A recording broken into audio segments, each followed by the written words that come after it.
오늘 말씀을 들으시면서 정말 우리 성도님들 가운데 정말 내 신앙이 왜 이렇게 침체되어 있는가, 나는 왜 이렇게 절망의 늪에 빠져서 헤매고 있는가, 이런 분들이 있다면은 오늘 이 예배를 통해서 엘리야에게 역사하신 그 하나님의 은혜가 우리도 그 은혜로 절망의 늪에서 빠져나올 수 있기를 예수 이름으로 축원합니다. 4절 말씀 보면 스스로 광야로 들어가 하룻길쯤 행하고 한 로뎀나무 아래 앉아서 죽기를 구하여 가로되 여호와여 넉넉하오니 지금 내 생명을 취하옵소서. 나는 내 열조보다 낫지 못하니이다. 로뎀나무 아래서 죽기를 구하는 거예요. 하나님, 나 그냥 죽고 싶습니다.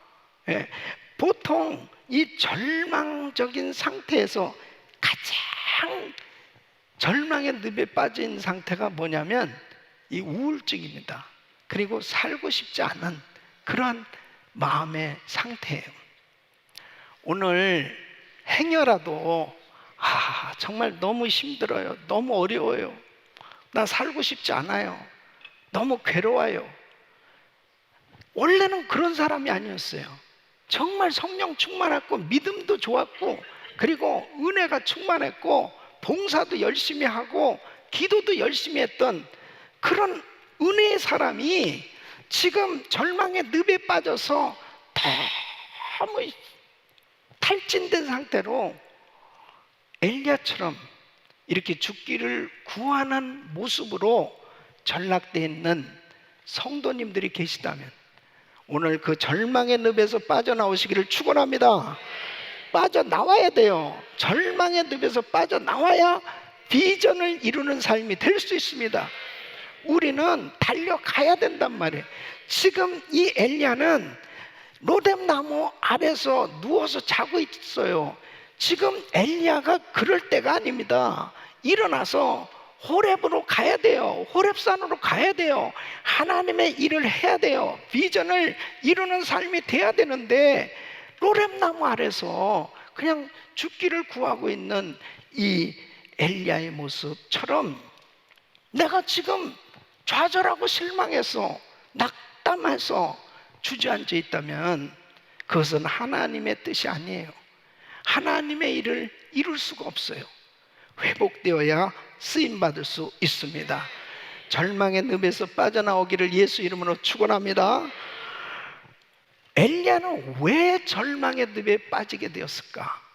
왜 이렇게 절망에 되었을까 하는 것이죠.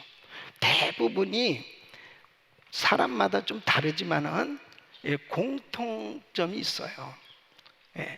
이 엘리야는 이렇게 큰 믿음의 사람이었지만 절망의 늪에 빠지게 된 그 이유는 기대가 무너졌다. 그 기대가 무너지면 절망하게 되는 걸 볼 수 있습니다. 아니, 하나님은 어떻게 이럴 수가 있습니까? 아니, 아방과 이 이세벨이 회개하고 하나님 앞에 무릎을 꿇어야 되는데 아니 그렇게 될 줄 알았어요. 아니 그거보다 더한 기적이 어디 있어요?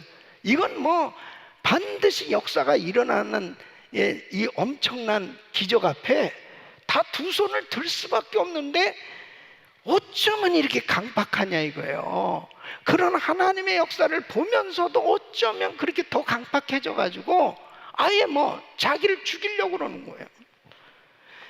기도를 얼마나 열심히 했는데, 얼마나 금식하고 작정 기도했는데 왜 이렇게 됐을까? 이 기대했던 일들이 이렇게 잘못되어졌을 때 마음이 무너지는 거죠.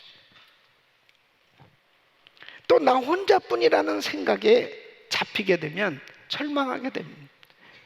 엘리야는 오직 나만 남았습니다. 오직 나만 남았거늘 저희가 내 생명을 찾아 취하리 하나이다. 오늘 이 10절에 이렇게 말씀을 하고 있습니다. 내가 얼마나 열심히 일을 했는가. 하나님 어떻게 참 이런 상황으로 변했습니까? 저만 남았어요. 도와주는 사람 하나도 없습니다. 이세벨과 싸울 사람은 오직 저밖에 없습니다. 너무 힘든 거예요. 나만 남았습니다. 나만 남았습니다. 다 무너지는 거예요. 여러분, 우리의 삶 가운데 이런 일들이 종종 벌어질 때가 있잖아요. 내 사정을 누구한테도 얘기할 수 없는 그런 형편일 때 누가 나를 이해해 줄 수 있을까? 너무 힘든 그런 상황 가운데 울고 있을 때 마음이 막 무너져 내리는 것입니다. 이렇게 마음이 무너질 때 하나님께서 주시는 말씀이 있어요. 오직 의인은 믿음으로 말미암아 살리라. 우리는 때로 너무 힘들고 어려운 그런 시기를 지날 때가 있습니다. 내가 원하는 일들이 안 되고, 내가 정말 계획한 일들이 잘 안 되고, 그리고 나 혼자뿐인 것 같이 고독하고 외롭고 힘든 그러한 영적 싸움을 벌이고 있을 때가 있어요. 그럴 때 잘못하면 신앙이 침체되기 쉽습니다. 여기서 빠져나와야 돼요. 빠져나와야 됩니다. 어떻게 엘리야가 이 절망의 늪에서 빠져나올 수 있었을까? 오늘 이 말씀이 저와 여러분들에게 주의 음성으로 들려주시는 하나님의 말씀임을 믿으시기 바랍니다. 그리고 절망의 늪에 빠져있는 성도들은 오늘 다 이 말씀을 듣는 가운데 회복되시기를 예수 이름으로 축원합니다. 첫째는 하나님께서 함께 계심을 믿어야 되는 거예요. 엘리야는 자기 혼자라고 생각하고 있지만 정말 중요한 것은 위대하신 하나님은 엘리야를 한순간도 떠나신 적이 없으셨어요. 한순간도 엘리야를 버려두신 적이 없으셨어요. 절망한다는 것은 사실 교만입니다. 자, 4절 말씀 보시면은 스스로 광야로 들어가 하루 길쯤 행하고 한 로뎀나무 아래 앉아서 죽기를 구하여 가로되 여호와여 넉넉하오니 지금 내 생명을 취하옵소서. 지독하게 절망에 빠져 있는 이 엘리야의 모습은 임마누엘의 하나님을 잊고 있는 모습이에요. 바로 이러한 고백은 하나님의 존재를 순간적으로 망각하고 있는 거죠. 하나님은 엘리야를 버리신 적이 없다니까요. 엘리야를 떠나신 적이 없어요. 우리 예수님께서 요한복음 16장 32절에 이렇게 말씀하고 있습니다. 보라, 너희가 다 각각 제 곳으로 흩어지고 나를 혼자 둘 때가 오나니 벌써 왔도다. 그러나 내가 혼자 있는 것이 아니라 아버지께서 나와 함께 계시느니라. 예수님께서 십자가를 지시는 사역은 외로운 사역이요, 고통스러운 사역이에요. 정말 주님이 지신 그 십자가는 너무 무거운 사역입니다. 그러나 우리 주님은 아버지께서 나와 함께 계시느니라, 그 아버지께서 함께 계신다고 하는 이 사실을 확신하고 계신 거죠. 하나님은 항상 우리와 함께하고 계신 줄 믿으시기 바랍니다. 시편 121편 1절로 8절 말씀을 보면은, 자, 우리 같이 읽겠습니다. 시작. 내가 산을 향하여 눈을 들리라. 나의 도움이 어디서 올꼬? 나의 도움이 천지를 지으신 여호와에게서로다. 여호와께서 너로 실족지 않게 하시며 너를 지키시는 자가 졸지 아니하시리로다. 이스라엘을 지키시는 자는 졸지도 아니하고 주무시지도 아니하시리로다. 여호와는 너를 지키시는 자라. 여호와께서 내 우편에서 내 그늘이 되시나니 낮에 해가 너를 상치 아니하며 밤의 달도 너를 해치 아니하리로다. 여호와께서 너를 지켜 모든 환난을 명쾌하시며 또 내 영혼을 지키시리로다. 여호와께서 너의 출입을 지금부터 영원까지 지키시리로다. 아멘. 하나님은 항상 우리와 함께 하시고 보호하시는 하나님이신 줄로 믿습니다. 한 변호사가 완전히 우울증에 걸렸습니다. 주변 사람한테 이렇게 얘기하는 거예요. 나는 너무 우울증 증세가 심했는데 나는 정말 더 나아질 것 같지가 않아요. 너무너무 힘들어요. 그러니까 이 얘기를 듣는 주변 사람들은 불안한 거예요. 이 변호사가 혹시 자살하는 거 아닌가? 이런 생각이 드는 거예요. 근데 이 사람은 어려서부터 계속 성경을 읽어왔습니다. 이 사람이 성경을 읽는 가운데 하나님이 은혜를 주셨어요. 그게 뭐냐면 하나님은 항상 너하고 함께 하신다, 이 확신을 갖게 된 거예요. 마태복음 28장 20절 말씀 보면 내가 너에게 분부한 모든 것을 가르쳐 줄게 하라. 볼지어다 내가 세상 끝날까지 너희와 항상 함께 있으리라 하시리라. 하시리라. 함께 있으리라. 항상 함께 있으리라. 이 말씀에 힘을 얻은 거예요. 그리고 절망의 늪에서 빠져나올 수 있었다는 거예요. 그 사람이 바로 에브라함 링컨입니다.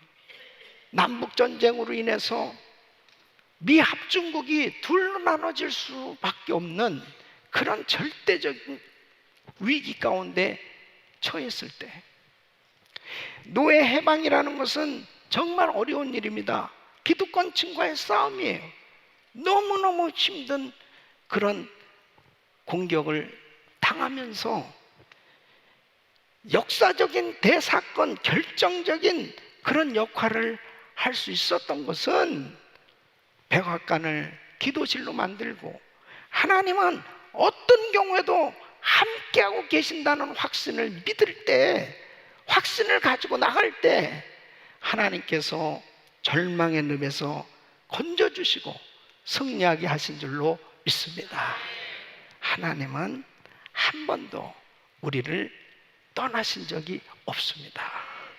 다윗이 승리한 비결이 여기 있어요. 다윗만큼 엄청난 위기와 시험을 당한 사람이 어디 있습니까? 그런데도 불구하고 다윗이 승리할 수 있었던 그 이유가 뭐냐? 다윗은 하나님이 나하고 함께하고 계시다. 시편 23편 4절 우리 같이 읽겠습니다. 시작.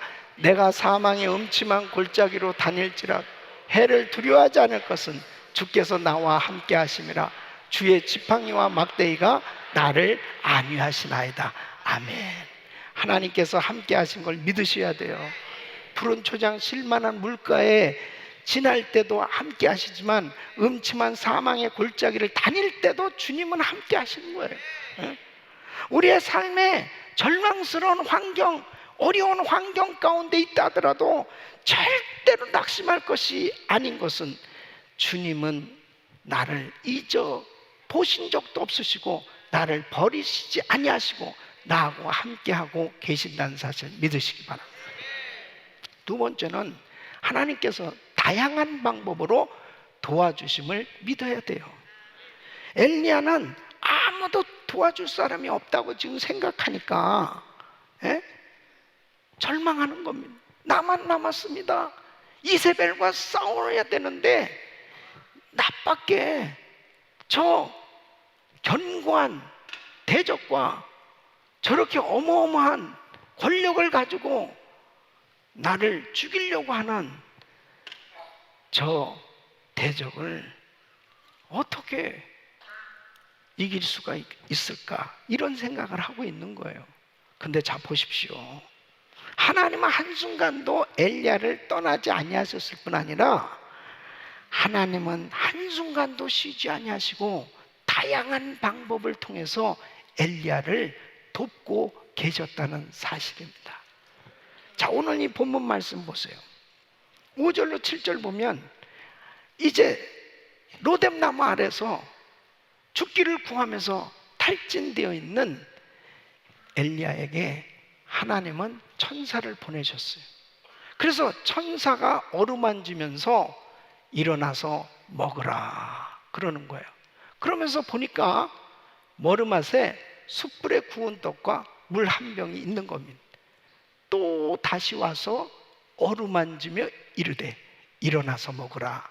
내가 길을 이기지 못할까 하노라. 그러면서 회복시켜 주신 거예요. 하나님은 천사를 보내서라도 이렇게 기진해 있고 이렇게 탈진해 있는 엘리야를 회복시켜 주시는 걸 볼 수 있습니다. 여러분, 열왕기상 17장 4절에 보면 그렇게 3년 이상 비가 오지 않으니까 가뭄이 시냇물이 다 말라버립니다. 먹을 게 없는 거예요. 그러나 하나님은 어디에 시냇물이 있는 거 잘 아실 거 아니에요. 그러니까 엘리야를 그릿 시냇가로 보내십니다. 시냇물을 마시라. 내가 까마귀들을 명하여 거기서 너를 먹이게 하리라. 그러니까 까마귀들을 동원해 가지고 먹을 걸 가져다가 엘리야를 다 이렇게 봉양해 주시는, 먹게 해 주시는 하나님 한번 생각해 보세요. 하나님의 종들, 하나님의 자녀들 하나님 책임져 주시는 거예요. 어떤 경우도 하나님 방법으로 이렇게 다 회복시켜 주시는 이런 놀라운 은혜를 믿으시기 바랍니다. 2차 세계대전 당시 세계 운명을 결정할 사건이 있었습니다. 그것은 이 프랑스를 독일군이 쳤는데 2주 만에 이 프랑스가 함락됩니다. 근데 이 프랑스군을 돕기 위해서 영국군이 파병됐는데 무려 35만 명이 이 던커드 반도에 들어간 거예요. 그런데 독일군에 완전히 포위가 되는 거예요. 이제 독일군의 총 포격이 되어지면 그냥 몰살되는 겁니다. 이 소식을 영국의 수상 윈스턴 처칠이, 당시에 처칠 수상이 이 소식을 듣고 비상 방송을 하게 되었습니다. 영국 시민들에게, 국민들에게 비상 방송을 하는데 우리 영국의 아들들 35만 명이 하루아침에 죽게 되는, 잃어버리게 될 이런 위기에 처했습니다. 기도해 주세요. 그렇게 비상 기도를 부탁했습니다. 그때 왕부터 모든 백성들이 영국군을 위해서 기도하기 시작하면 하나님의 기적이 일어난 거예요. 어떤 기적이냐면 독일군 진영에 폭우가 쏟아지기 시작하는, 폭풍이 막 몰아치기 시작하면서 안개가 자욱히 끼기 시작하니까 전투기가 뜰 수도 없고 배가 뜰 수도 없고 포격도 할 수도 없는데 이 영국군 있는 데 쪽은 아주 맑은 거예요. 그러니까 10일 기간 동안에 계속 영국군들은 그 해협에서 빠져나오기 시작하고 다시 전열을 가다듬어서 독일군을 쳐서 결국 세계 2차 대전 승리하게 된 걸 볼 수 있습니다. 기도가 나라를 지키는 겁니다. 엘리야가 왜 탈진합니까? 나만 남았다고. 누가 도와줄 수 있냐고. 어떻게 이세벨과 싸울 수 있냐고. 그렇지 않아요. 하나님께서 하나님 방법으로 천사를 보내시고 까마귀를 보내시고 메추라기를 보내시고 천지 모든 자연 만물을 동원해서 엘리야를 도우시는 하나님, 하나님의 역사는 오늘도 일어나는 줄로 믿습니다. 세 번째는 하나님께서 신실한 믿음의 동역자들을 예비하심을 믿어야 됩니다. 여러분 보십시오. 지금 엘리야는 나만 남았습니다. 나밖에 없습니다. 어떻게 저 이세벨과 싸울 수 있겠습니까? 저 바알 신을 섬기는 사람들과 싸울 수 있겠습니까? 그런데 이 18절 말씀을 보면 하나님께서 이렇게 말씀하십니다. 내가 이스라엘 가운데 7천인을 남기리니 다 무릎을 바알에게 꿇지 아니하고 다 그 입을 바알에게 맞추지 아니한 자니라 그랬어요. 바알에게 무릎 꿇지 않은 7,000명을 남겨주셨다는 거예요. 너 혼자가 아니야. 바로 신실하게 하나님을 믿는 바알에게 무릎 꿇지 않은 7,000명이 있다. 이렇게 하나님께서 말씀하고 있는 겁니다. 우리는 결코 고독하지 않아요. 하나님은 반드시 동역자를 준비해 놓으시고 하나님께서 역사하신 줄로 믿습니다. 사도행전 16장에 보면은 바울은 아시아에 가서 선교하려고 그랬습니다. 그러니까 하나님께서 그 길을 막으셨어요. 자꾸 안 열리는 겁니다. 그래서 기도하는 가운데 마게도냐 사람이 환상 가운데 와서 우리를 도우라. 아, 하나님의 뜻은 유럽 선교구나. 그래서 이제 마케도냐로 가게 되잖아요. 마케도냐의 첫 번째 성이 빌립보입니다. 그 빌립보에 뭐 아는 사람도 하나도 없잖아요. 바울이 아침에 일찍 기도하러 강가에 나갔습니다. 그랬더니 거기에 여자들이 모여 있는 거예요. 그 여자들에게 복음을 전하는데 그 여자들 가운데 아주 열심히 말씀을 듣던 사람이 있었습니다. 눈이 아주 초롱초롱, 그 다음에 아주 그냥 귀가 쫑긋, 하나님의 말씀을 너무 열심히 듣는 거예요. 아, 그 여인이 결신을 합니다. 은혜를 받은 그 여인이 루디아예요. 두아디라 지역에 자주 장사를 하던 이 여인이 은혜를 받고 바울 일행을 자기 집으로 초청을 합니다. 그리고 자기 집에 사람들을 다 모아놓고 이제 말씀을 듣게 하잖아요. 온 가족들이 은혜 받고 다 세례를 받았습니다. 그 집이 교회가 됐어요. 하나님은 루디아라고 하는 이 여인을 준비해 놓으시고 그리고 바울의 사역을 할 수 있도록 귀한 동역자를 붙여주신 줄로 믿습니다. 바울이 사도행전 17장에 보면은 아덴에서 복음을 전하는데요, 아덴 사람들은 철학적인 사고를 가지고 사람들이 교만해요. 이 말씀을 잘 듣지 않는 거예요. 그러니까 말씀을 전해도 사람들이 이 결신할 때쯤 되면 아유 뭐 생각해보죠. 맥 빠지는 거예요. 1시간 내내 말씀 전하는데 자 이제 예수님 영접하시겠습니까? 생각 좀 해보죠.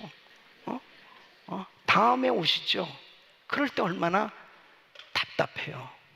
열매가 거의 없는 거예요.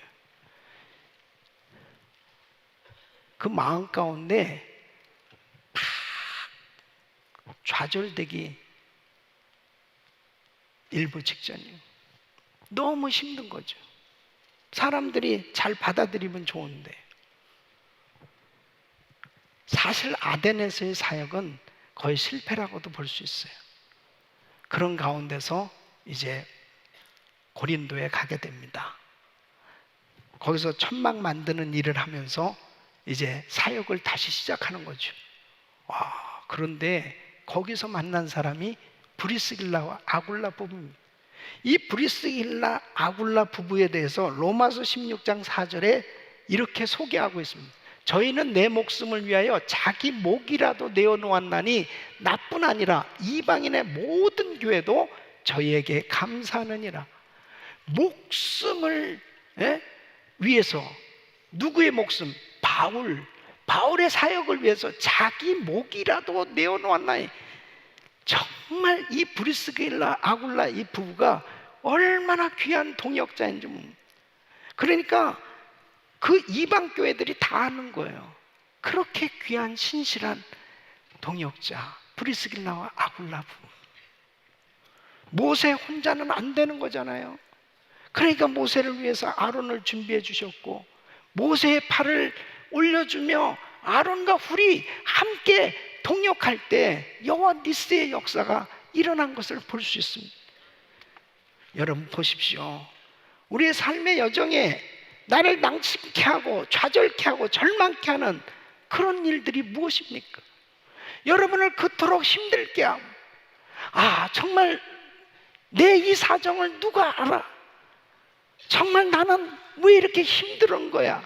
그렇게 혼자서 울면서 지내는 그런 성도들이 있다면, 내가 원했던 것들이 잘 안 되고 기대했던 것들이 무너지고, 그리고 나의 삶의 현장이 너무 답답하고 힘들고 어려울 때, 너무 힘들어서 이제는 아무것도 하고 싶지 않은 그런 절망의 늪에 빠져 있을 때, 여러분, 하나님은 여러분과 함께 하신 걸 믿으셔야 돼요. 한 번도 여러분을 떠나신 적이 없다니까. 한 번도 하나님은 우리를 버리신 적이 없어요. 그 하나님은 나와 함께하고 계신 겁니다. 하나님은 다양한 방법을 통해서 얼마든지 하나님께서 나를 도우신다는 사실을 꼭 믿으시고,